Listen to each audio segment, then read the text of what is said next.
العظيم.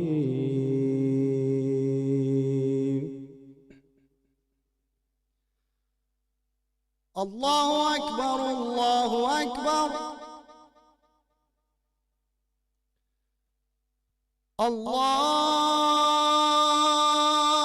الله أكبر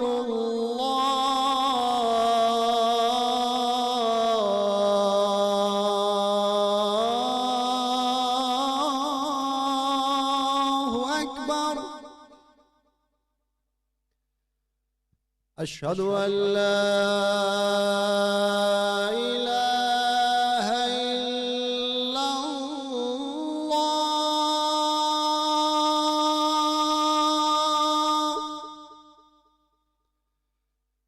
أشهد أن لا إله إلا الله.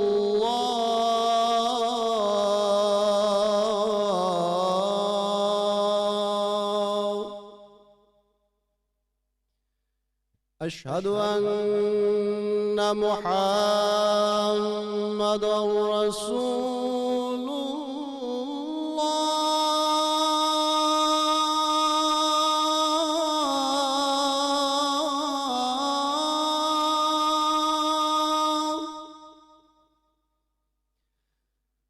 أشهد أن محمدًا رسول الله.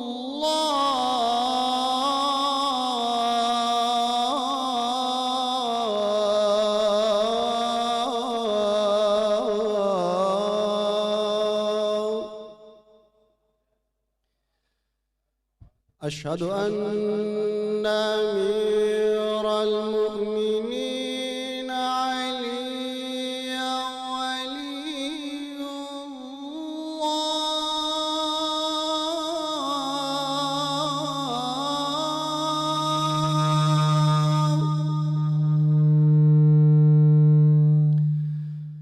أشهد أن أمير المؤمنين عليا حجة الله.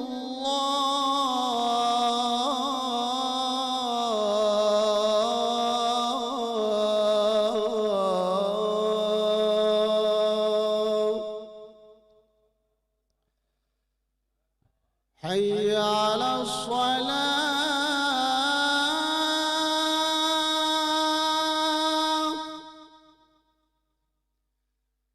حي على الصلاة.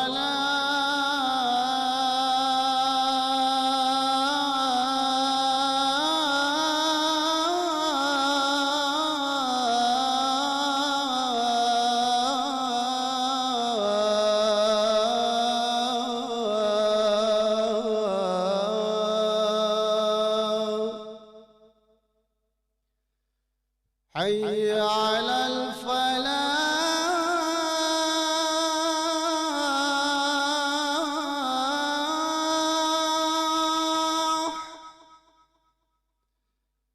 حي على الفلاح.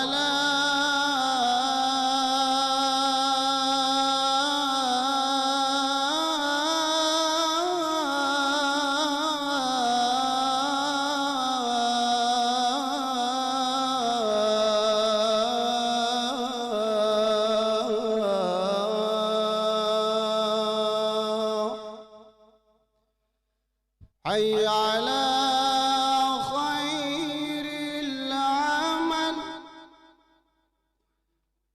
حي على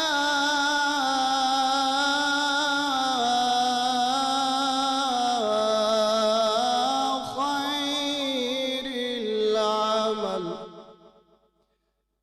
الله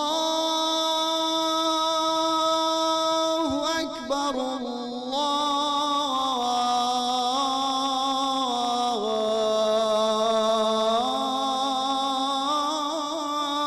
الله أكبر.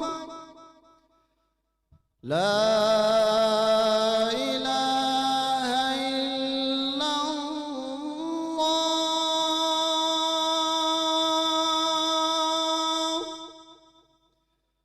لا إله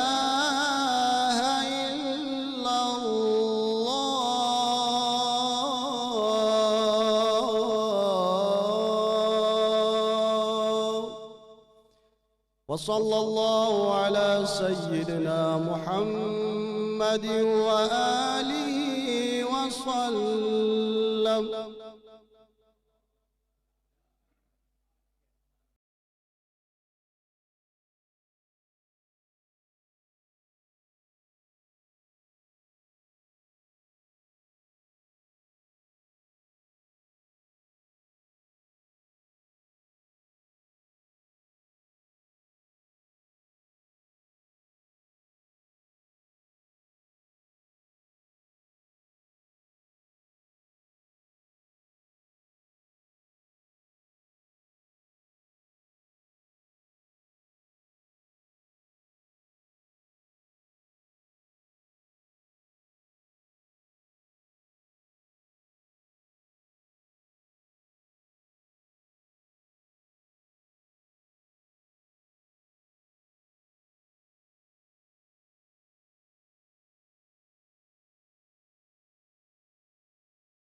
اللهم صل على محمد وآل محمد. أعوذ بالله من الشيطان اللعين الرجيم. بسم الله الرحمن الرحيم. ياسين والقرآن الحكيم إنك لمن المرسلين على صراط مستقيم تنزيل العزيز الرحيم لتنذر قوما ما أنذر آباؤهم فهم غافلون لقد حق القول على أكثرهم فهم لا يؤمنون إنا جعلنا في أعناقهم أغلالا فإلى الأثقان فهم مقمحون وجعلنا من بين أيديهم سدا ومن خلفهم سدا فأغشيناهم فهم لا يبصرون وسواء عليهم أنذرتم أم لم تنذرهم لا يؤمنون إنما تنذر من اتبع الذكر وخشي الرحمن بالغيب فبشر بمغفرة وأجر كريم إنا نحن نحيي الموتى ونكتب ما قدموا وآثارهم وكل شيء أحصيناه في إمام مبين واضرب لهم مثلا أصحاب القرية إذ جاءها المرسلون إذ أرسلنا إليهم 2 فكذبوهما فعززنا بثالث فقالوا إنا إليكم مرسلون قالوا ما أنتم إلا بشر مثلنا وما أنزل الرحمن من شيء إن أنتم إلا تكذبون قالوا ربنا يعلم إنا إليكم لمرسلون وما علينا إلا البلاغ المبين قالوا إنا تطيرنا بكم لئن لم تنتهوا لنرجمنكم وليمسنكم منا عذاب أليم قالوا طائركم معكم أئن ذكرتم بل أنتم قوم مسرفون وجاء من أقصى المدينة رجل يسعى قال يا قوم اتبعوا المرسلين اتبعوا من لا يسألكم أجرا وهم مهتدون وما لي لا أعبد الذي فطرني وإليه ترجعون أأتخذ من دونه آلهة إن يردني الرحمن بضر لا تغني عني شفاعتهم شيئا ولا ينقذون إني إذا لفي ضلال مبين إني آمنت بربكم فاسمعون قيل ادخل الجنة قال يا ليت قومي يعلمون بما غفر لي ربي وجعلني من المكرمين وما أنزلنا على قومه من بعده من جند من السماء وما كنا منزلين إن كانت إلا صيحة واحدة فإذا هم خامدون يا حسرة على العباد ما يأتيهم من رسول إلا كانوا به يستهزئون ألم يروا كم أهلكنا قبلهم من القرون أنهم إليهم لا يرجعون وإن كل لما جميع لدينا محضرون وآية لهم الأرض الميتة وأحييناها وأخرجنا منها حبا فمنه يأكلون وجعلنا فيها جنات من نخيل وأعناب وفجرنا فيها من العيون ليأكلوا من ثمره وما عملت أيديهم أفلا يشكرون سبحان الذي خلق الأزواج كلها مما تنبت الأرض ومن أنفسهم ومما لا يعلمون وآية لهم الليل نسلخ منه النهار فإذا هم مظلمون والشمس تجري لمستقر لها ذلك تقدير العزيز العليم والقمر قدرناه منازل حتى عاد كالعرجون القديم لا الشمس ينبغي لها أن تدرك القمر ولا الليل سابق النهار وكل في فلك يسبحون وآية لهم أنا حملنا ذرية في الفلك المشحون وخلقنا لهم من مثله ما يركبون وإن نشأ نغرقهم فلا صريخ لهم ولا هم ينقذون إلا رحمة منا ومتاعا إلى حين وإذا قيل لهم اتقوا ما بين أيديكم وما خلفكم لعلكم ترحمون وما تأتيهم من آية من آيات ربهم إلا كانوا عنها معرضين وإذا قيل لهم انفقوا مما رزقكم الله قال الذين كفروا للذين آمنوا أنطعم من لو يشاء الله أطعمه إن أنتم إلا في ضلال مبين ويقولون متى هذا الوعد إن كنتم صادقين ما ينظرون إلا صيحة واحدة تأخذهم وهم يخصمون فلا يستطيعون توصية ولا إلى أهلهم يرجعون ونفخ في الصور فإذا هم من الأجداث إلى ربهم ينسلون قالوا يا ويلنا من بعثنا من مرقدنا هذا ما وعد الرحمن وصدق المرسلون إن كانت إلا صيحة واحدة فإذا هم جميع لدينا محضرون فاليوم لا تظلم نفسا شيئا ولا تجزون إلا ما كنتم تعملون إن أصحاب الجنة اليوم في شغل فاكهون هم وأزواجهم في ظلال على الأرائك متكئون لهم فيها فاكهة ولهم ما يدعون سلام قولا من رب رحيم وامتازوا اليوم أيها المجرمون ألم أعهد إليكم يا بني آدم أن لا تعبدوا الشيطان إنه لكم عدو مبين وأن اعبدوني هذا صراط مستقيم ولقد ضل منكم جبلا كثيرا أفلم تكونوا تعقلون هذه جهنم التي كنتم توعدون اصلوها اليوم بما كنتم تكفرون اليوم نختم على أفواههم وتكلمنا أيديهم وتشهد أرجلهم بما كانوا يكسبون ولو نشاء لطمسنا على أعينهم فاستبقوا الصراط فأنى يبصرون ولو نشاء لمسخناهم على مكانتهم فما استطاعوا مضيا ولا يرجعون ومن نعمره ننكس في الخلق أفلا يعقلون وما علمناه الشعر وما ينبغي له إن هو إلا ذكر وقرآن مبين لينذر من كان حيا ويحق القول على الكافرين أولم يروا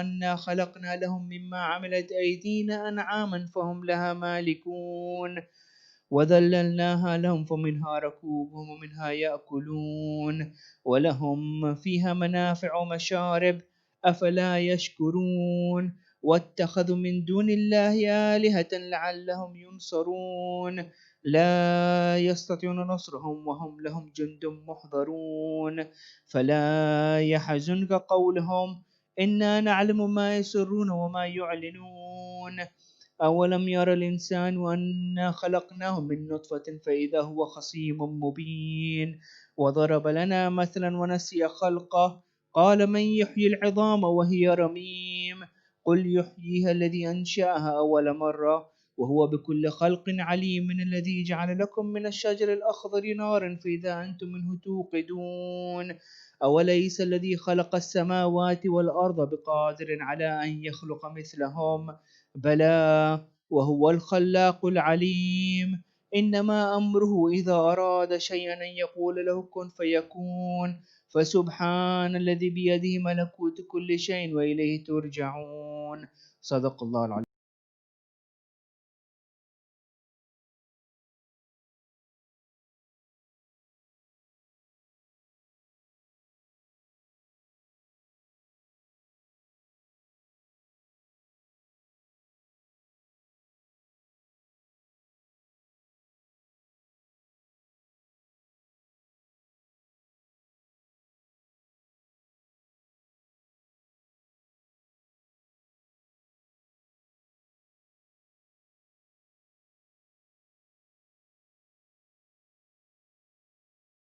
على محمد وآل محمد. بسم الله الرحمن الرحيم. اللهم إني أسألك برحمتك التي وسعت كل شيء وبقوتك التي قهرت بها كل شيء وخضع لها كل شيء وذل لها كل شيء وبجبروتك التي غلبت بها كل شيء وبعزتك التي لا يقوم لها شيء وبعظمتك التي ملأت كل شيء وبسلطانك الذي على كل شيء وبوجهك الباقي بعد فناء كل شيء وبأسمائك التي ملأت أركان كل شيء وبعلمك الذي أحاط بكل شيء وبنور وجهك الذي أعطى له كل شيء يا نور يا قدوس يا أول الأولين ويا آخر الآخرين اللهم اغفر لي الذنوب التي تحت كل حصان اللهم اغفر لي الذنوب التي تنزل النقام اللهم اغفر لي الذنوب التي تغير النعم اللهم اغفر لي الذنوب التي تحبس الدعاء اللهم اغفر لي الذنوب التي تغتر الرجاء اللهم اغفر لي الذنوب التي تنزل البلاء اللهم اغفر لي كل ذنب أذنبته وكل خطيئة أخطأتها اللهم إني أتقرب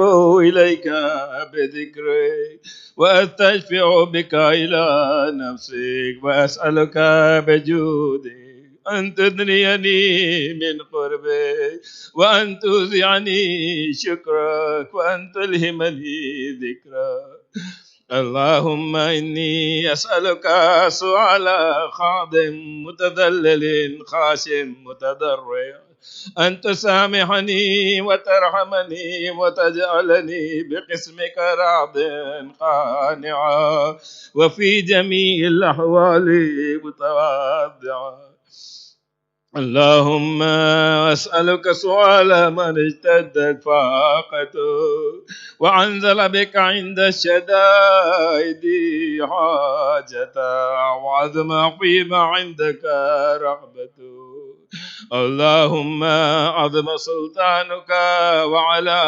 مكانك وخفي مكرك وظهر أمرك وغلب قهرك وجرت قدرتك ولا يمكن الفرار من حكومتك اللهم لا أجد لذنوبي غافرا ولا لقبائحي ساترا ولا لشيء من عملي القبيح بالحسن مبدل غيره لا إله إلا أنت سبحانك وبحمدك ظلمت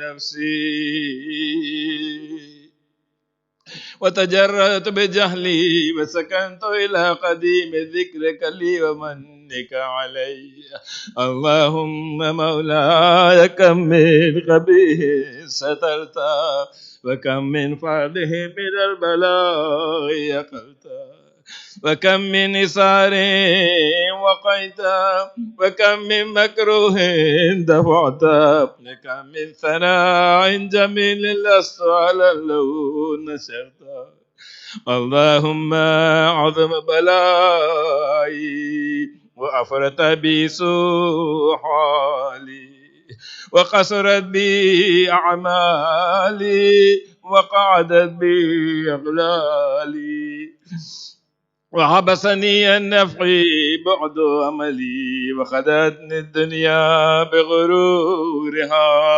ونفسي بجنايتها وبطالي يا سيدي يا سيدي فأسألك بعزتك أن لا يحجب عنك دعائي سوء عملي وفعالي ولا تفضحني بخفي ما اطلعت عليه من سري ولا تعجلني بالعقوبة على ما عملته في خلواتي من سوء فعلي من سوء فعلي وإساءتي ودوام تفريطي وجهالتي وكثرة شهواتي وغفلتي.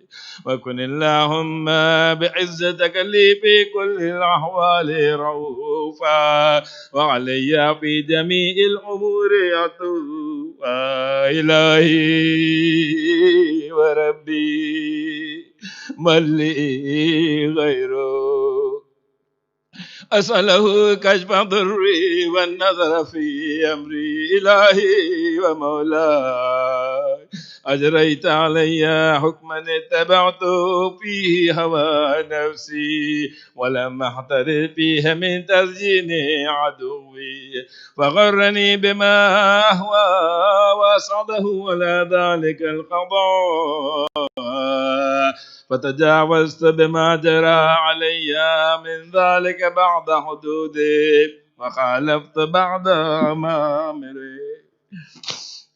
فلك الحمد ولي في جميع ذلك ولا حجة لي فيما جرى علي فيه قضاء وألزمني حكمك وبلاء. وقد أتيتك يا إلهي بعد تقصيري وإسرافي على نفسي معتذرا نادما منكسرا مستقيلا مستغفرا منيبا مقرا مذعنا معترفا لا أجد مفرا مما كان مني ولا مفزعا أتوجه إليه في أمري غير قبولك عذري وإدخالك إياي في سعة الرحمة. اللهم فاقبل عذري وارحم شدة ضري وفكني من شد وثاقي.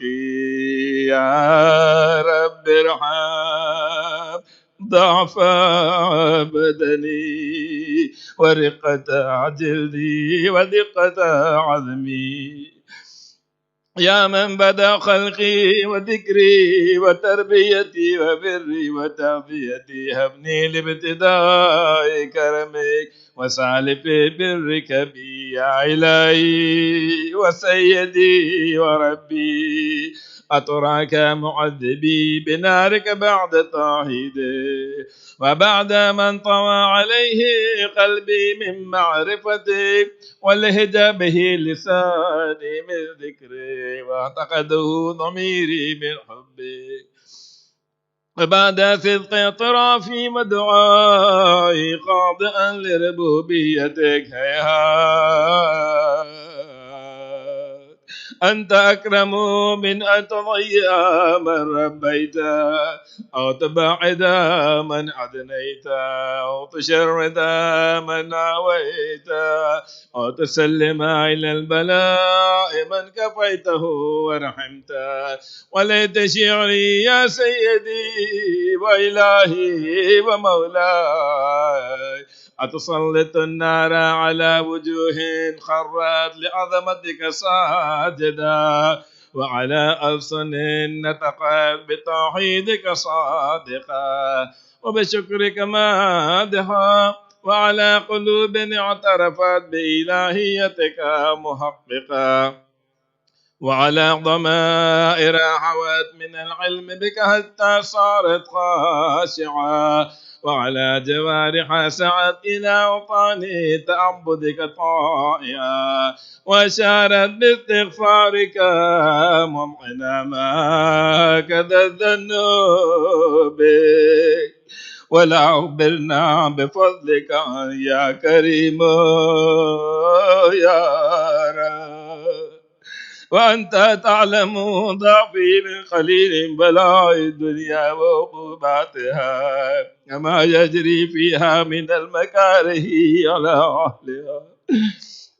ألا أن ذلك بلاء ومكروه قليل مكثور يسير بقاؤه قصير مدته وكيف احتمالي لبلاء الآخرة ودليل وقوع المكاره فيها وهو بلاء تطول مدته ويدوم مقامه ولا يخفف عن أهله لأنه لا يكون إلا عن غضبك وانتقامك وسخطك وهذا ما لا تقوم له السماوات والأرض.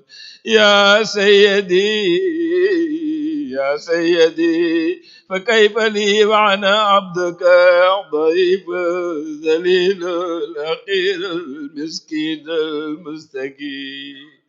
يا إلهي وربي وسيدي ومولاي ليلي الأمور إليك أشكو ولما منها عضي الجوع وأبكي لأليم العذاب وشدته يملت للبلايا مدته فلن سيئتني للعقوبات مع عدائك وجمعت بيني وبين أهل بلائك وفرقت بيني وبين أحبائك أوليائك فهبني يا إلهي وسيدي ومولاي وربي صبرت على عذابك فكيف أصبر على فراقك وهبني صبرت على حر نارك فكيف أصبر عن النظر إلى كرامتك أم كيف أسكن في النار ورجائي عفو فبعزتك يا سيدي ومولاي أقسم صادقا لئن تركتني ناطقا لعقد الجنة إليك بين أهلها ضديد الآملين ولا أصرخن إليك صراخ المستصرخين ولا أبكين عليك بكاء الفاقدين ولا أدينك عينكم يا ولي المؤمنين يا غاية آمال العارفين يا غياث المستغيثين يا حبيب قلوب الصادقين ويا إله العالمين فتراك سبحانك يا إلهي وبحمده تسمع فيها صوت عبد مسلم سجن فيها بمخالفته وذاق طعم عذابها بمعصيته وحبس بين أطباقها بجرمه وجريرته وهو ضج إليك ضديد مؤمل لرحمتك ويناديك بلسان أهل توحيدك ويتوسل إليك بربوبيته يا مولاي وكيف يبقى في العذاب وهو يرجو ما سلف من حلمك ورأفتك ورحمتك أم كيف تؤلمه النار وهو يعمل فضلك ورحمتك أم كيف يحرقه لهيبها وأنت تسمع صوته وترى مكانه أم كيف يشتمل عليه زفيرها وأنت تعلم ضعفا أم كيف يتقلقل بين أطباقها وأنت تعلم صدقا أم كيف تزجره زبانيتها وهو يناديك يا ربا أم كيف يرجو فضلك في إطقه منها فتتركه فيها هيهات ما ذلك الذنوب ولا المعروف من فضلك ولا مشبح لما عملت به الموحدين من برك وعسانك فباليقين أعطى لولا ما حكمت به من تعذيب جاحديك وقضيت به من إخلاد معانديك فجعلت النار كلها بردا وسلاما وما كانت لأحد فيها مقرا ولا مقاما لكنك تقدست أسماء أقسمت أن تملاها من الكافرين من الجنة والناس أجمعين وأن تخلد فيها المعاندين وأنت جل ثناء قلت مبتدعا وتطولت بالإنعام متكرما، فما كان مؤمنا كما كان فاسقا لا يستوون. إلهي وسيدي، وأسألك بالقدرة التي قدرتها وبالقضية التي حتمتها وحكمتها وغلبت من عليه أجريتها، أن تهب لي في هذه الليلة وفي هذه الساعة كل جرم أجرمت وكل ذنب أذنبت وكل قبيح نسرت وكل جهل عملت، كتمته أو أعلنت، أخفيته أو أظهرت، وكل سيئة نمت بإثباتها الكرام الكاتبين الذين وكلتهم بحفظ ما يكون مني وجعلتهم شهودا علي مع جوارحي، وكنت أنت الرقيب علي من ورائه والشاهد لما خفي عنه، وبرحمتك أخفيت وبفضلك سترت، وأن توفر حظي من كل خير نزلت أو إحسان فضلت أو بر نشرت أو رزق بسطت أو ذنب تغفره أو خطايا تستره يا ربي يا رب يا إلهي وسيدي ومولاي ومالك رقي، يا من بيده ناصيتي، يا عليما بضري ومسكنتي، يا خبيرا بفقري وفاقتي يا ربي يا رب. أسألك بحقك وقدسك وعظم صفاتك وأسمائك أن تجعل أوقاتي من الليل والنهار بذكرك معمورا وبخدمتك معصولا وأعمالي عندك مقبولا، حتى تكون أعمالي وأورادي كلها وحدا واحدا، وحالي في خدمتك سرمدا. يا سيدي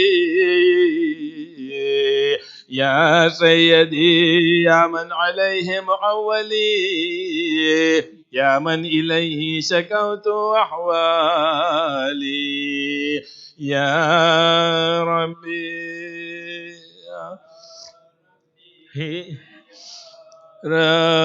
قوم على خدمتك جوارحي واشدد على العزيمة جوانحي، وهب لي الجد في خشيتك والدوام في الاتصال بخدمتك، حتى أسرع إليك في ميادين السابقين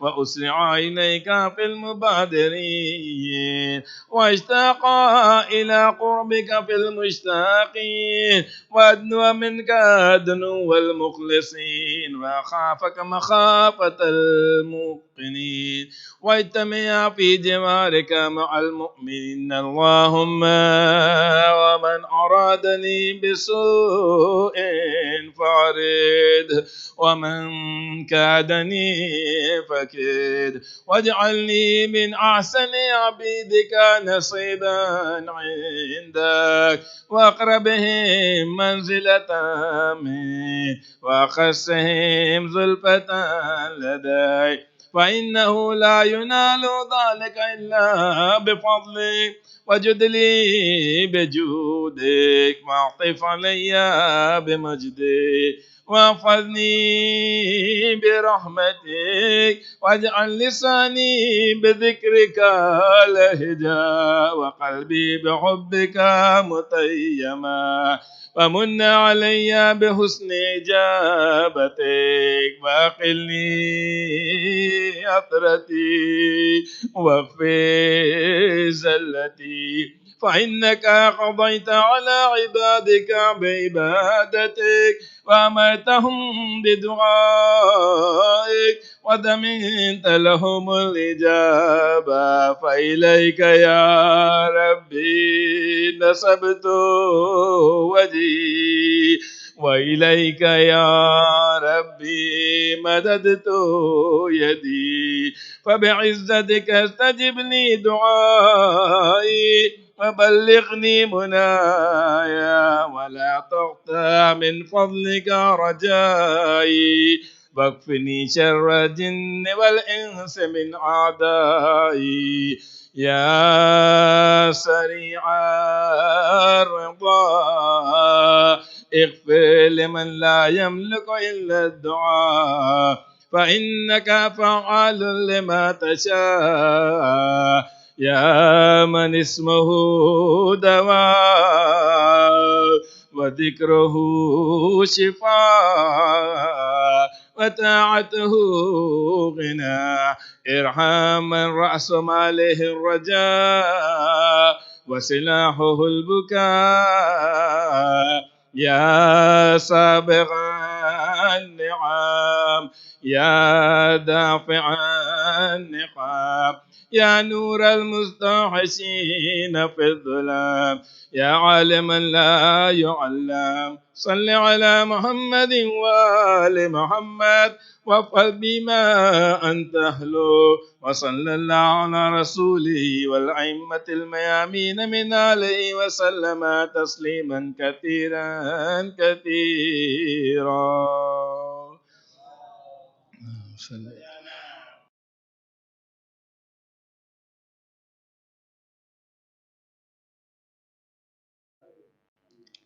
यहाँ संभल कर कदम उठाना, ये करबला है, ये करबला है, ये बात हरगिज़ न भूल जाना, ये करबला है, ये करबला है, जहाँ ये सब्र और रिज़ा यही है, खुदा ये सब्र और रिज़ा यही है, यहाँ पे आते हैं चल के मेहदी, बेहिश्त ज़हरा ये सरज़मीं है, यहाँ है ज़हरा कहाँ न जाना, ये करबला है, ये करबला है, यहाँ संभल कर कदम उठाना, ये करबला है, ये करबला है, दुआएं देंगे हुसैन तुमको, यहाँ पे आंसू अगर बहाए, जहाँ पे बेटी ने बेवतन की, सितमगरों से तमाच खाए, यहाँ पे खुशियों को भूल जाना, ये करबला है, ये करबला है, यहाँ संभल कर कदम उठाना, ये करबला है, ये करबला है, यहाँ पे गुजरी है वो कयामत, मिला न उसको सुकून अब तक, रिदाए छीने के गम में आबिद, लहद में रोता है खून अब तक, यहाँ पे हरगिज़ न मुस्कुराना ये करबला है, ये करबला है, यहाँ संभल कर कदम उठाना ये करबला है, ये करबला है। कहीं पे कासिम हुए हैं टुकड़े, कहीं पे जी से गिरे थे मौला, कहीं से कीना सुमू से लिपटी, कहीं पे असगर ने तीर खाया। यही गरीबी का है ठिकाना ये करबला है, ये करबला है, यहाँ संभल कर कदम उठाना ये करबला है, ये करबला है। ये बात हरगिज़ न भूल जाना ये करबला है, ये करबला है। सलाम।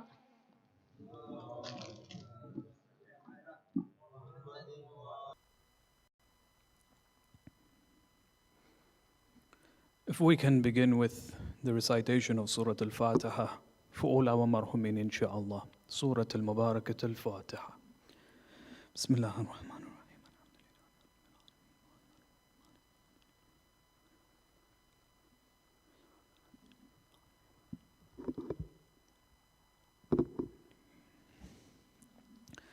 Bismillah ar-Rahman ar-Rahim.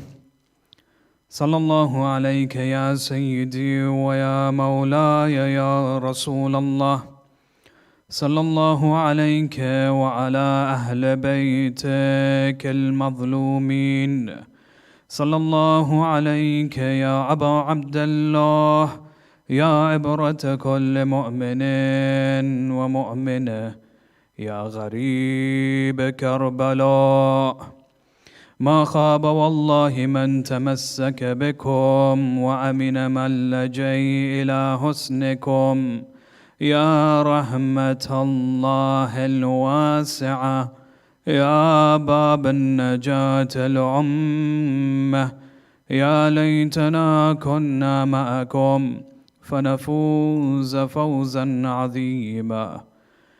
الحمد لله رب العالمين والصلاة والسلام على أشرف الأنبياء والمرسلين سيدنا ونبينا وحبيب قلوبنا وشفيع لذنوبنا وتبيب نفوسنا أبي القاسم محمد والصلاة والسلام على أهل بيته الطيبين الطاهرين المعصومين المظلومين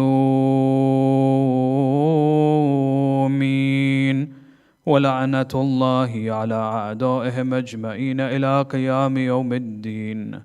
وفقنا الله وإياكم بعلم وعمل صالح إن شاء الله بذكر الصلاة على محمد وآل محمد. اللهم صل على محمد وآل محمد وعجل فرجهم.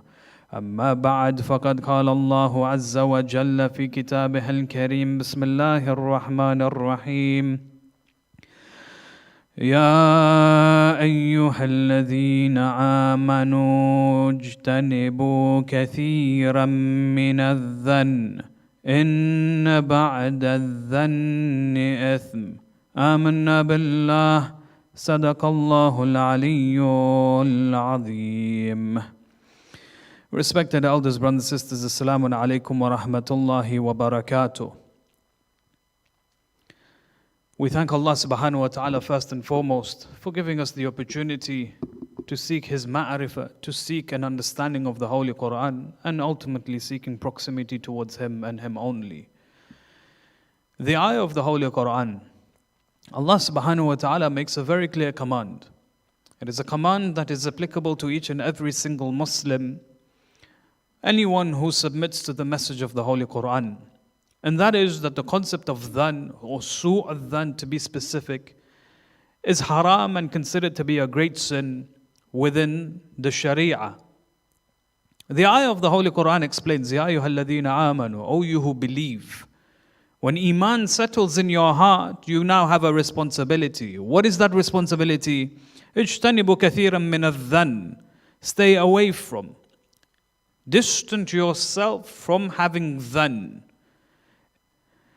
إن بعد الظن إثم, because there are some manifestations of dhan which are considered to be a sin. So now the question is raised, what is considered to be dhan?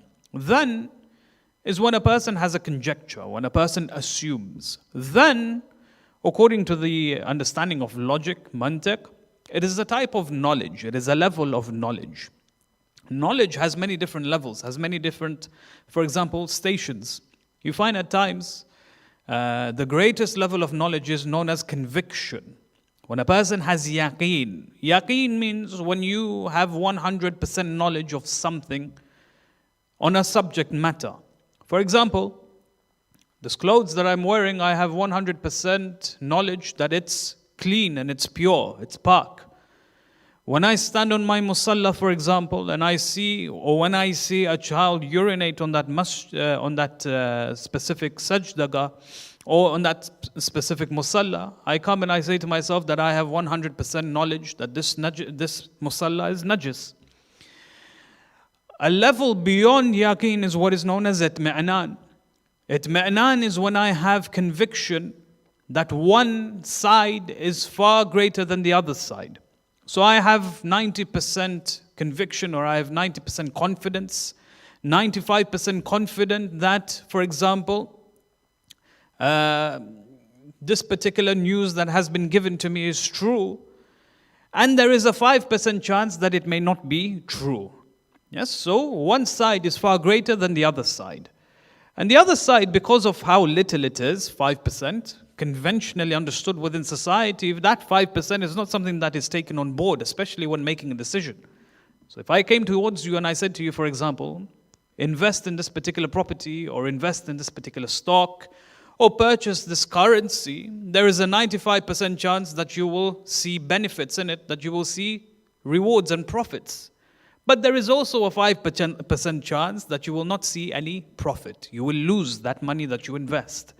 But because this 5% is so trivial, because this 5% is so small in itself, we often don't take it into consideration, and a person would naturally invest in whatever he wants to invest in. This is what is known as itmi'nan, when you have confidence, when one side has far more confidence than the other side. You have another type of knowledge, or another level of knowledge, which is known as shak. Shak is when a person is 50-50. You're right in the middle. This particular news, there is a 50% chance that it could be a lie, but there is a 50% chance that it could be true as well. Dhan is just above shak, but it's below itmi'nan. Dhan is when you consider one side more than the other, but the side which is smaller than the first side cannot be easily ignored. So let's say, for example, someone came towards me and gave me a piece of news that this particular brother in this community did this. I am 60% sure that this news is true, but I am also 40% unsure that it could be a lie, that it could be untrue, for example. 60% it is true, but 40% it is untrue. Now, because this 40% is considerably large, the proportion of it is quite large compared to the 60%, it's not something that we can ignore. I am 70% sure that this news is true, but I am also 30% sure that it's untrue.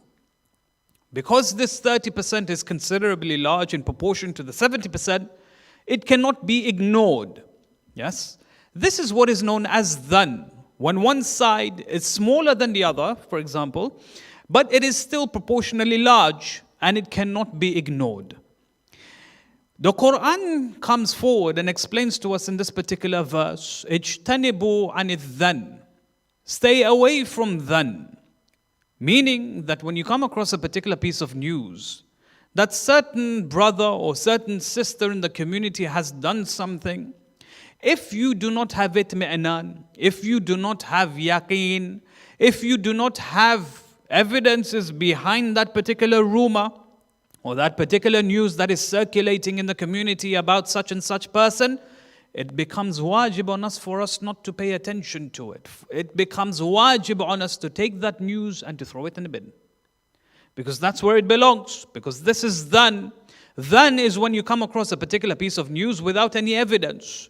You're not sure whether it's absolute truth or it's falsehood. Therefore, a person should take it and ignore it. Let's say, for example, if I come across, if I'm driving on a street, on a road, and I see one of the brothers in the community, he walks into a pub or he walks into a bar. I have seen with my own eyes that this person has walked into a place of fasad and fitna, in a place of lahwi wal la'ab, place which is considered to be haram according to the sharia of the religion of Islam. I have yaqeen that he's walked into a pub, a place which is haram. But I do not have yaqeen that this person has consumed alcohol. I'm 70% sure that he may have consumed alcohol. I'm 60% sure that he may have consumed alcohol. But I'm not fully 95% or even 100% sure that he's consumed alcohol. It becomes haram on me to go around the community and say that this person has consumed alcohol because I saw him walking to a pub. And that's where the whole discussion about coming up with 70 excuses for a mu'min or a Muslim comes in, according to the riwayat of the Ahlul Bayt alayhim salam. Because this means that when you have su'ad dhan, when you think little of someone, when you are pessimistic towards someone, this, according to the Quranic language, is considered to be haram. That's why the Sharia, as well as the religion of Islam, the Quran comes forward and says that husnul dhan is wajib upon each and every Muslim. It is wajib upon each and every mu'min. That we think good about the people around us. We think good about the people in our communities. The moment we think bad, that is when we are traversing into the path which are considered to be haram, made by the ultimate lawmaker, Allah subhanahu wa ta'ala. To the extent that Shahid al-Thani, in one very famous sentence, Al-Shaykh Rahmatullah alayhi, Zainuddin Al-Shahid al-Thani, he comes forward and he says, even when you see someone gargling their mouth with alcohol, you should have 70 excuses for that particular action. In the sense that as long as I do not have yaqeen or itmi'nan that something has taken place, as long as it is considered to be dhan, a conjecture, an assumption, it does not carry any weight, it does not carry any value. And what the religion of Islam is highlighting here is that for a community to grow, for a community to prosper, there needs to be trust amongst the Muslims, amongst the people in that community. Brothers, innal mu'minun al-ikhwa, that brothers should develop a relationship with one another, strong relationships. Strong as a relationship that exists between blood brothers. As in, imagine two brothers from the same womb, their relationship is strong. Each and every one of us has an individual responsibility to create a relationship with all the members of the community, so strong just as if it was a relationship between blood brothers. And this is the message of the Holy Quran. When you have a community that is strong and a community that focuses on having such a bond between the members themselves, then that community can move forward. If there is, for example, differences of opinions, then those differences of opinions does not carry any weight when it comes to the love and the respect that exists between the members of that community.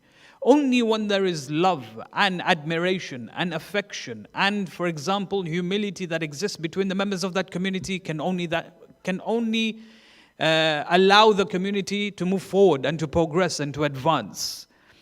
Every generation that this community goes through, it is able to find solutions to many of the problems that exist in that particular time. Only a strong community can find solutions to issues and problems that exist from one generation to another. When you come across a community that is weak from the roots, when the members don't respect each other, when there is, for example, a lot of beefs and a lot of grudges that is held between the brothers and the sisters in that community will not last very long. People will lose value and respect for that community. And that's why the religion of Islam comes forward and explains to us that su'ad dhan, to be pessimistic, to hold negative thoughts about others, is something which is considered to be qat'an haram according to the sharia of the religion of Islam. To always think good about the people, so much so that you should always come up with 70 excuses before you speak bad about someone else. This is the message of the religion of Islam. And the idea behind this was simple, that as a Muslim, I have a right. My right is number one, you do not steal from me. My right number two, that you do not harm me. My right number three, that you constantly think good of me. I need to make sure that you think good of me in your mind, and likewise I will think good of you in my mind. Psychological security is what Islam demands for every Muslim. Not just physical security. Psychological security is something that is demanded for every Muslim and every mu'min. That trust is built within the community. The essence behind this is the trust that exists between every single member in the community. So, from the one perspective, you find that the religion of Islam comes forward and demands that there is husn al-dhan within the community, that there is no room for su' al-dhan. When you think negative, when you are being pessimistic about the people in the community. This is in relation to the mu'mineen and the mu'minat, the muslimeen and the muslimat. But then you also come across the concept of su' al-dhan billah. When a person is pessimistic towards Allah subhanahu wa ta'ala. Not only is su' al-dhan haram on the Muslims and the mu'min, but also towards Allah subhanahu wa ta'ala. When I come forward and I think negative of Allah subhanahu wa ta'ala. How can I think negative of Allah subhanahu wa ta'ala? There are many different manifestations. Let me go through some of them in the time that we have together. One of the main manifestations of su' al-dhan billah, when I think negative of Allah, when I'm pessimistic towards Allah, is when I think I can do a better job than Allah subhanahu wa ta'ala. Many a times, you find, for example, many people move away from the religion, whether it be Christianity, whether it be Judaism, whether it be Islam, because they feel that they can do a better job than what Allah subhanahu wa ta'ala is doing. Na'udhu billah. Yes, you find, for example, when you come across certain atheists and they project their opinions in public. Wallah, what happened in 2001, for example, in New York, that atrocity that took place that lost thousands of lives. If I was God, I would have never allowed it to take place. If I was God, I would never allow anyone to be sick. If I was God, I would not allow evil to exist in this world. If I was God, I would kill all of the dictators and the despots and all forms of corruption that exist in this world. When I put myself in God's shoes, I say to myself, Ya Allah, you're not doing a good job. Ya Allah, I can do a far better job than what you are doing. And naturally, this manifests itself in many different ways. You find, for example, many people come forward and they ask the question. They ask a question. They say, well, hold on a second. Why was I created in the first place? I never asked to be created. I never asked God to say, I never asked God and told him, Ya Allah, give me the chance of creation. Give me the chance of existence. Allah creates me without consulting with me.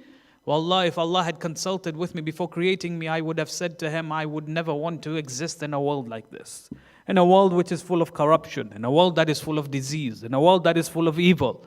I would not hesitate in saying to Allah that there is no interest in my heart to exist in such a world. If only Allah had consulted with me. As in, the idea is that if I was God, I would consult with creation whether that person wants to exist in this world or not. So you find that these types of questions arise amongst even our youths. Some, they say that why was I created in the first place? As in, you have to understand, the more you invest in learning about the religion of Islam, the more you invest in learning about Tawheed and the essence of Allah subhanahu wa ta'ala, the more you will be able to appreciate the knowledge that has been given to us by the Ahlul Bayt alayhim as-salam. If you, for example, sit back and you ask such deep philosophical questions, but you do not have the interest to search for answers, then you will naturally move away from the religion of Islam. Just like how many have moved away from the religion of Islam. You ask questions, but there is no interest in searching answers for those questions. The more you invest your time, something which is priceless for us, the more you invest your wealth, something again which is dear to our hearts, in learning about the religion of Islam, you will understand and appreciate the knowledge that comes to us from our ulama as well, not just the Ahlul Bayt alayhi salam. The ulama as well as the Ahlul Bayt, as well as the Quran have come forward and have said to us that the reason why we exist is because Allah has given us the opportunity to move towards perfection. You ask the question, why did Allah not consult with me before creating me? Khob, you have now come into creation. The message has come into your hands. The sunnah of the Ahlul Bayt has come into your head, something which is far more valuable than all the gems in the world. What are you going to do with it? Are you going to take it on board? Are you going to learn from it? Are you going to grow spiritually, move towards perfection? Or are you going to throw it aside and say, Ya Allah, you never consulted with me, therefore I have no interest in serving you. We all have two choices at the end of the day. We all have two choices to make, either to move towards Allah subhanahu wa ta'ala or to take that responsibility and not adhere to it. Conventional in society, when a person has a responsibility and he walks away from that responsibility, do we praise him for walking away? Or do we dispraise him for walking away from his responsibilities? We all have a responsibility in our hands. Let's choose the right option and move closer to Allah subhanahu wa ta'ala and adhere to that particular responsibility. So you find, for example, when people ask, why was I created? Number one, you have to realize that Allah has given me the opportunity to become a perfect spiritual being. When I move towards Allah subhanahu wa ta'ala through perfection, I get closer to Allah. I can ascend to a level far greater than the mala'ikat al-muqarrabeen.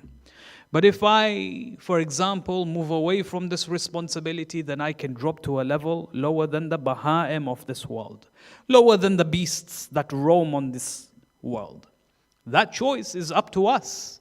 You find that naturally every single human being has been created with the yearning desire, with the desire to seek perfection. Perfection in itself is something which is interpreted differently amongst the people. Perfection, for example, on a person who has been raised in a community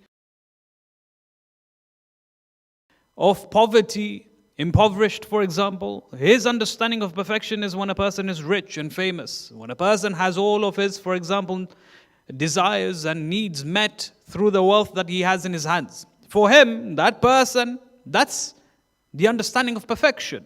Whereas when you ask a person who comes from a wealthy community, what is your understanding of perfection? He will say, my understanding of perfection is when I have a good lineage.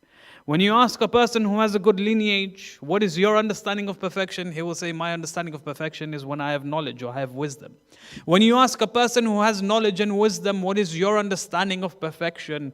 He will say, my understanding of perfection is, for example, having wealth, and so on and so forth. People naturally have different interpretations to perfection.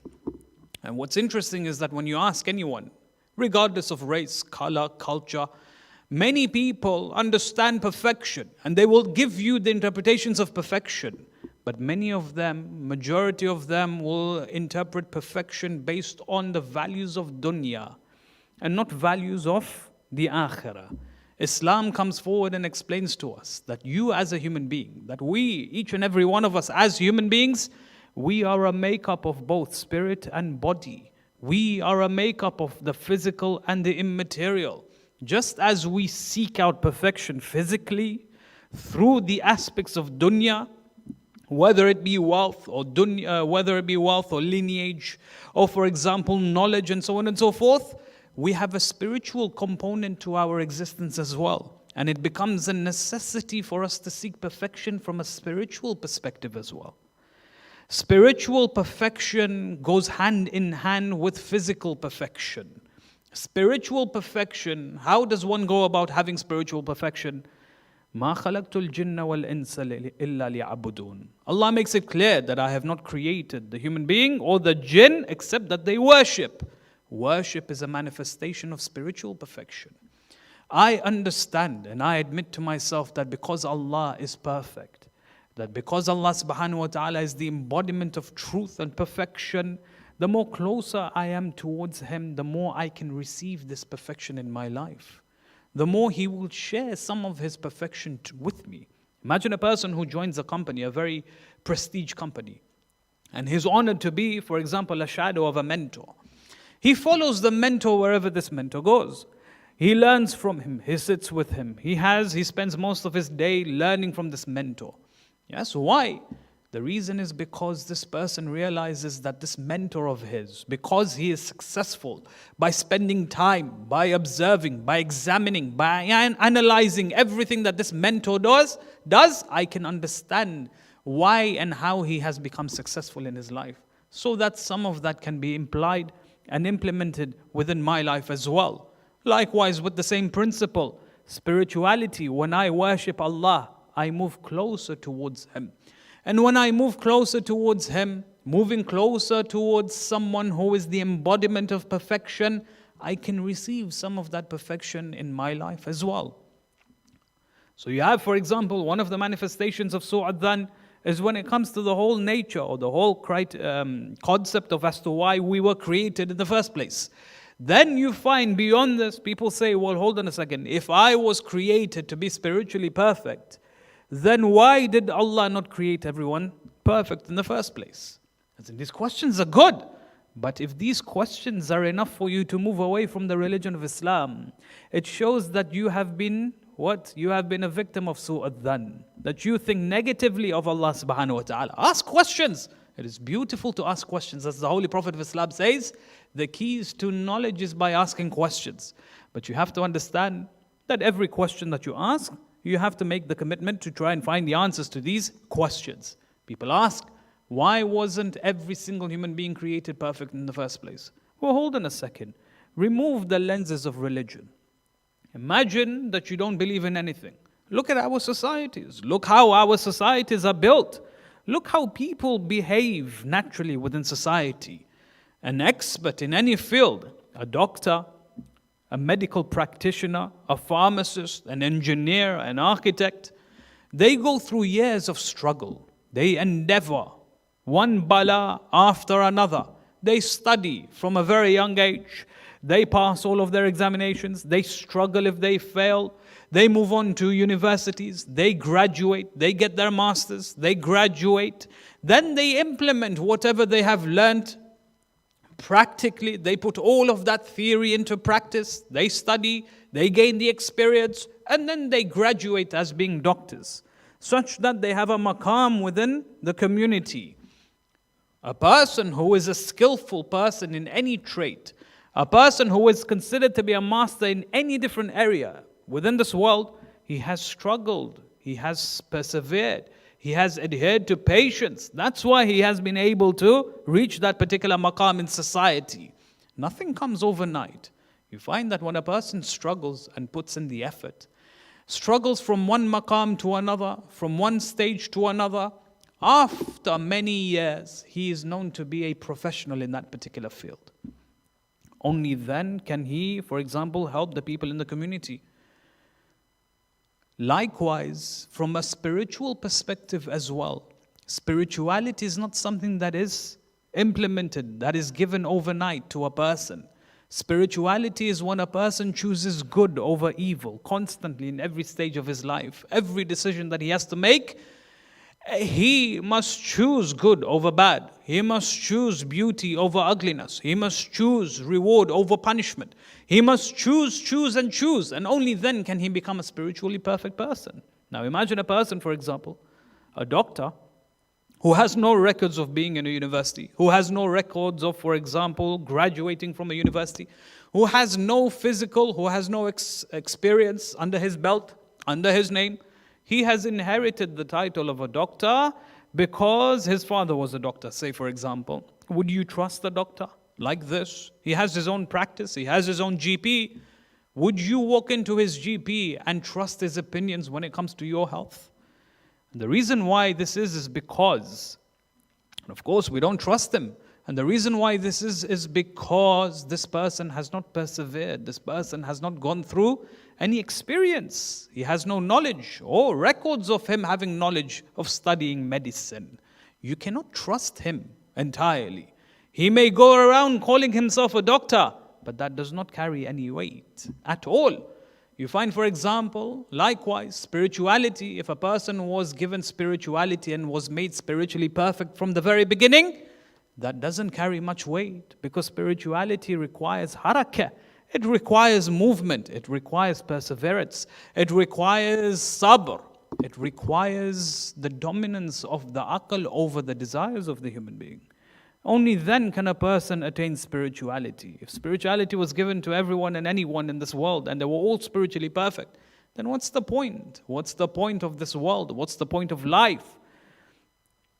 As Allah subhanahu wa ta'ala says in the Holy Quran, Very famously in Surah Al-Mulk, لِيَبْلُوَكُمْ أَيُّكُمْ أَحْسَنُ عَمَلًا. Then we have created you to see which one of you are the best in needs. So when you look at the different manifestations of Su'ad Dhan, you find people ask the questions as to why was I created? Why wasn't everyone created perfect? Then you have, for example, those who come forward and they say, Ya Allah, the choices that you have given me, the fate that you have chosen for me, my destiny that you have written for me. Wallah, if I was in your shoes, I would have chosen a different destiny for myself. Ya Allah, I as a believer, I as a mu'min, whenever I seek hajat towards you, you reject my hajat. Ya Allah, I suffer in poverty. Ya Allah, I suffer in illness. Ya Allah, I suffer in this particular deficiency and that deficiency. I suffer in jahala. Ya Allah, you do not give me ilm. You do not give me the riches of this world. Ya Allah, you do not give me, for example, the health of this world. If I was in your shoes, I would give myself riches and I would give myself wealth and I would give myself health. This is how we think many a times. One of the manifestations of Su'ad Dhan is that we do not learn from the imtihanat and the examinations that Allah subhanahu wa ta'ala allows us to go through.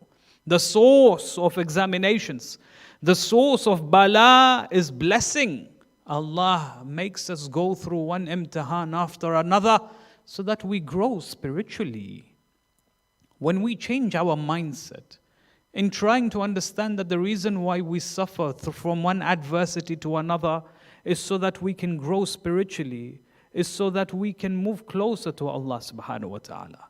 That's the whole point of bala and examinations and adversity existing within our lives. Imagine a life where there is comfort and there is ease and there is no room for us to grow spiritually. How dull of that life, how dull would that type of a life be? That we won't be able to seek proximity towards Allah subhanahu wa ta'ala through hardship. Only through hardship is there ease. Ease is followed, is a consequence of hardship. And when we reach that state of ease, we appreciate the hardship that we went through. You ask, for example, many of the elders in the community, they live a life of comfort and ease. But when they were younger in their youths, they went through many types of hardships, which they appreciate now that they have reached the stage of ease. You find, for example, a believer is that. A believer is the one who turns to Allah and thanks Allah subhanahu wa ta'ala for the adversity that comes towards him, for the examinations and the bala that come towards him, because he realizes that this is a catalyst. It is a platform for him to grow spiritually. And that's why if we take our minds towards the lands of Karbala, we find that the children that were there, we find that not even one of these children would complain and would turn to Allah subhanahu wa ta'ala saying, Ya Allah, why did you choose this for us?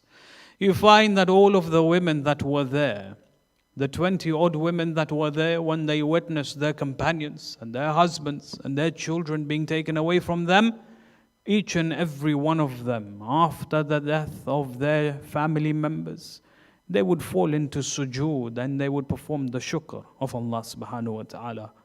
My dear brothers and sisters, when we learn from Karbala, Karbala is a university, it is a madrasa, and there is so much to learn from Karbala and to implement within our lives. You look at, for example, when you look and when you read the tragedies that befell upon the children, they say that on the 10th of Muharram, when each and every man was slaughtered, except for a few, when each and every one of them was slaughtered and executed, look how the women and the children were treated. They say that the children, they were dragged from Karbala all the way to the cities of Kufa. They say that the children, the way they were whipped and the way they were slapped, it's something that has been embedded within the books of history. One of the ways that the children were treated was how they were chained and dragged from Karbala to Kufa. The narrations explain to us that the children, they were shackled by their necks. And then they were shackled by their necks, and at the same time the women were also shackled by their necks as well. And they were linked, the children were linked with the adults, such that when the women were dragged across the sands of the deserts of Karbala all the way towards Kufa, they say that the young ones, the young children, because of their height, they would always tiptoe. They were tiptoeing the whole way. Imagine such a sight, that the children were now forced to walk in such a way for hundreds of miles, from Karbala to Kufa and then from Kufa to Sham. They say that when Zainab enters the courthouse of Ibn Ziyad, they say that Ibn Ziyad turns to one of his men and he points towards a woman at the back and he says, "Who is this woman that is there sitting in this majlis?" Upon which one of his men replies, "Ibn Ziyad, that woman is known as Zainab bint Fatima bint Rasulullah." Then Ibn Ziyad, they say that Ibn Ziyad proceeds towards Zainab and he comes towards Zainab and he says, "Ya Zainab, tell me, how do you feel that Allah has humiliated you and Allah has killed you and your brothers and your nephews?" Upon which Zainab salamullahi alayha replies, "Ya Ibn Ziyad, wallah, we do not feel that we have been humiliated. Ya Ibn Ziyad, wallah, we come from a noble family, a family of prestige, a family of honor. Wallah, Ya Ibn Ziyad, Allah has honored us with isma. We do not utter lies, nor do we act with sins." He says, "Ya Ibn Ziyad, a wicked is the one who lies.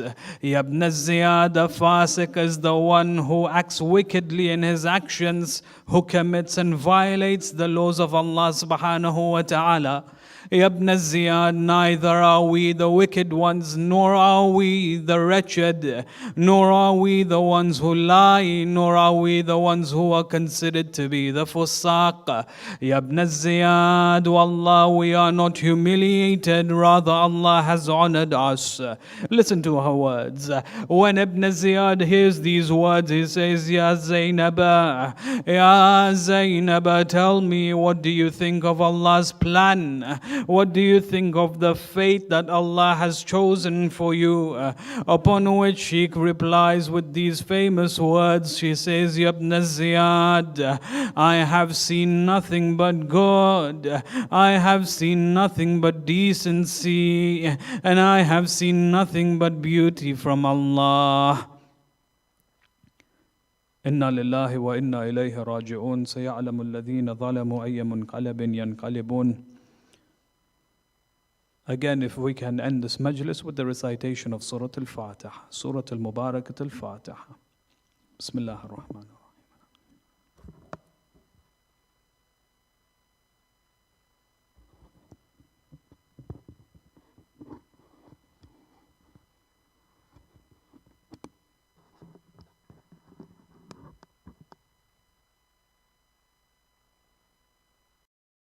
Husayn, Ya Husayn, Ya Husayn, Ya Husayn, Ya Husayn, Ya Husayn, Ya Husayn, Ya Husayn, MashaAllah, Ya Husayn, Ya Husayn, Ya Husayn, Ya Husayn, Ya Husayn, Ya Husayn, Ya Husayn, Ya Husayn, Ya Husayn, Ya Husayn, Ya Husayn, Ya Husayn.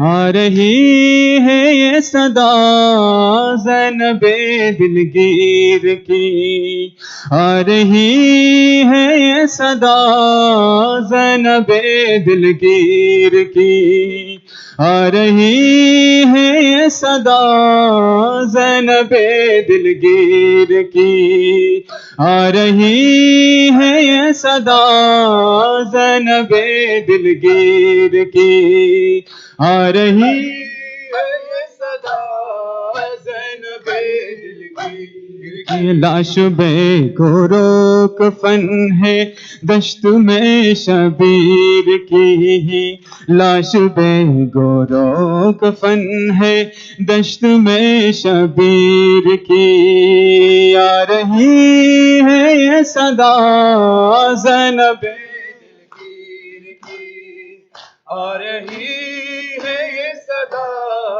زینب دلگیر کی، اب نہیں عباس غازی قاسم و اکبر کہاں، اب نہیں عباس غازی قاسم و اکبر کہاں، ہائے اب کوئی اٹھائے لاش بے تقصیر کی، ہائے اب کوئی اٹھائے لاش بے تقصیر کی، آ رہی ہے یہ صدا زینب دلگیر کی، آ رہی ہے یہ صدا زینب دلگیر کی، آ رہی ہے یہ صدا زینب دلگیر کی، اب نہیں عباس غازی قاسم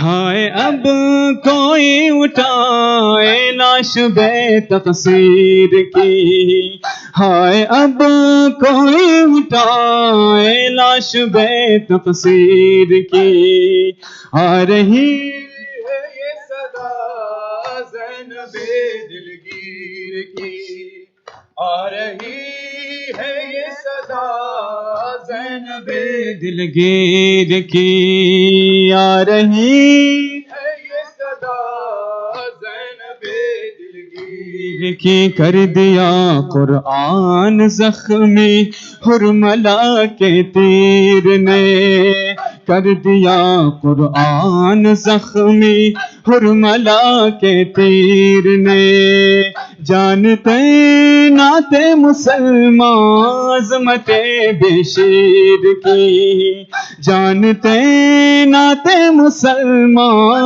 عظمت بشیر کی، آ رہی ہے یہ صدا زینب دلگیر کی، آ رہی ہے یہ صدا زینب دلگیر کی، آ رہی ہے یہ صدا زینب دلگیر کی، آ گئی امت نبی کی آگ لے کر ہاتھ میں، آ گئی امت نبی کی آگ لے کر ہاتھ میں، لاج رکھ لینا خدایا چادر تطہیر کی، لاج رکھ لینا خدایا چادر تطہیر کی، آ رہی ہے یہ صدا زینب دلگیر کی، آ رہی ہے یہ صدا زینب دلگیر، ماشاءاللہ، آ رہی ہے یہ صدا زینب دلگیر کی، رہی ہے یہ صدا زینب دلگیر کی، سردیاں گلزار جب اسلام پر شبیر نے، سردیاں گلزار جب اسلام پر شبیر نے، خون کے قطروں نے ہی، خون کے قطروں نے پر خاک شفاعت سیر کی، آ رہی ہے یہ صدا زینب دلگیر کی، آ رہی ہے یہ صدا زینب دلگیر کی، آ رہی ہے یہ صدا زینب دلگیر کی، سردیاں گلزار جب اسلام پر شبیر نے، سردیاں گلزار جب इस्लाम पर शबीर ने खून के कतरों पर खाके शफाअत सीर की आ रही है ये सदा आ रही है ये सदा।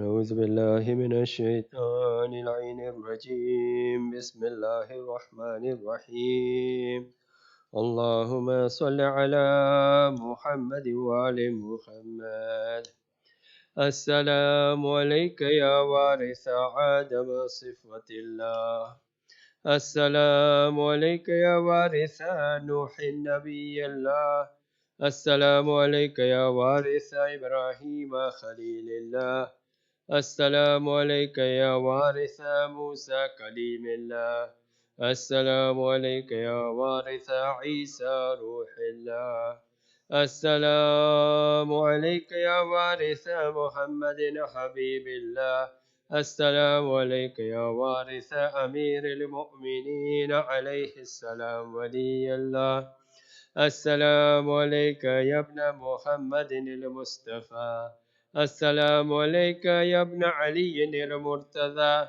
السلام عليك يا ابن فاطمة الزهراء سيدة نساء العالمين السلام عليك يا ابن خديجة الكبرى السلام عليك يا ثار الله وابن الثار والوتر الموتور أشهد أنك قد قمت الصلاة وآتيت الزكاة وأمرت بالمعروف ونهيت عن المنكر وأطعت الله ورسوله حتى أتاك اليقين فلان الله أمة قتلتك ولان الله أمة ظلمتك ولان الله أمة سميت بذلك فرزيت به يا مولاي يا أبا عبد الله أشهد أنك كنت نورا في الأسلاب الشامخة والأرحام المطهرة لم تنجسك الجاهلية بأنجاسها ولم تلبسك من لهمات ثيابها